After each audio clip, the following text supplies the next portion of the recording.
지난 7월 집중호우로 부산의 한 지하차도에서 3명이 숨진 사고와 관련해서 경찰이 관련 공무원은 물론 부산시의 재난대책을 총책임지는 부산시장 권한대행한테 직무유기 혐의를 적용하기로 했습니다.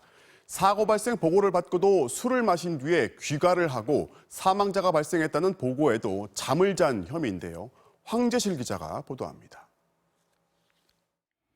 지난 7월 23일 저녁 3시간 동안 쏟아진 폭우에 부산 초량 제1지하차도는 순식간에 물에 잠겼고 차 안에 갇혀있던 운전자 등 3명이 목숨을 잃었습니다. 이 사건을 수사해온 경찰은 당시 배수 펌프가 제 기능을 못했고 차량 통행을 막았어야 할 전광판도 고장난 채 방치돼 사고로 이어졌다고 결론 냈습니다. 관할 동구청은 물론 부산시청의 관리 부실 때문에 발생한 인재라는 겁니다. 특히 당시 변성환 부산시장 직무대행은 술을 마시던 도중 사고 발생 보고를 받고도 시청으로 복귀하지 않고 그냥 귀가해 그대로 잠에 들었습니다. 사망자가 발생했다는 보고를 받은 뒤에도 1시간 이내에 현장을 확인해야 하는 매뉴얼을 따르지 않은 겁니다.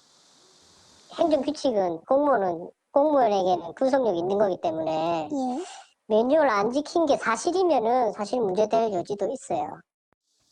하지만 행정권의 내부적 규율인 행정규칙 위반을 이유로 형사상 직무유기 혐의가 적용된 건 매우 이례적입니다. 금전적인 손해배상이야 뭐 가능한데 이건 지금 형사처벌을 하라는 취지니까 이런 사건 같은 경우는 조금 굉장히 이례적이죠. 공무원의 재난대응 부실은 국가배상법상 손해배상 소송으로 가는 경우가 대부분이었고 경찰이 직무유기 혐의를 적용해 입건해도 실제 기소가 이루어진 경우는 없어 관련 판례도 거의 없습니다. 공무원이 정당한 이유 없이 직무 수행을 거부 혹은 유기했다는 고의성을 입증하기 어렵다는 의견.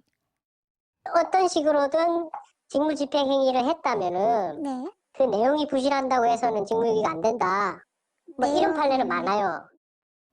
반면 공무원에게 높은 책임감을 요구하는 국민의 법감정에 충실한 조치라는 의견도 있습니다. 변성환 직무대행은 이번 사고를 계기로 재난대응 시스템을 점검하겠다는 원론적인 반응을 내놨습니다. 검찰이 경찰 의견대로 기소한다면 법원은 또 어떤 판단을 내릴지 관심이 집중됩니다. MBC 뉴스 황재실입니다.